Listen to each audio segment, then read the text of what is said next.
A blind man stayed with his friend for a few days, and then started for his hometown in the night. His friend gave him a lit lantern, but the man protested. "Why do I need a lantern? Everything is the same for me. For someone who is blind, what is the use of carrying a lamp?" "My dear friend, this is not for you. This is for the person who comes in front of you. If you have this lamp in your hand, the person who comes in front of you will not bump into you." "In that case, I will take it," the blind man said. He took the lamp and started walking in the dark. In spite of that, someone collided into him head-on down the road. The blind man lost his balance and fell down. He got angry and asked, "Why did you bump into me? I had a lamp with me. Can't you watch where you're going?" "What lamp?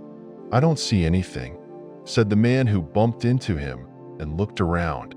Then he found the lamp and said, "Oh yes, there is a lamp here, but the flame had gone out long ago." My dear friend, there is a certain tradition in Karnataka.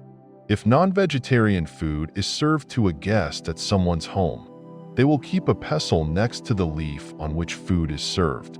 I asked many people the reason for this, but they did not know. After asking several elderly people who were well-versed in the culture, I found out the answer.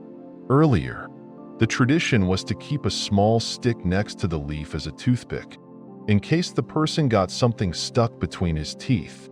As time went by, they replaced the tiny toothpick with a stick, and then some fool started putting a pestle instead of a stick.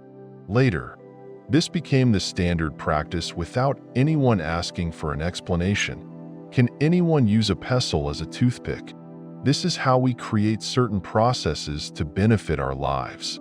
But when we forget why these processes were fundamentally created and start following things simply because our grandfathers and fathers did it, it becomes a mere ritual. Because we do not understand why something was done in our tradition generation after generation, we are confused about whether it is needed for our life or not. Like a blind man carrying a lamp, certain tools that were created to guide us in our lives have become superstitions. It is high time we understand their true purpose and make them into lamps to guide us in our lives. Otherwise, we should at least create new tools to guide us. The man held the lamp in his hands for the light it gave. Holding it high and walking even after the flame died out is just a meaningless ritual. Many things that we started in our life with a purpose have lost their original quality and are continuing as mere rituals. Rituals are a part and parcel of the culture. But are rituals still relevant, or is it just like a blind man carrying a lamp?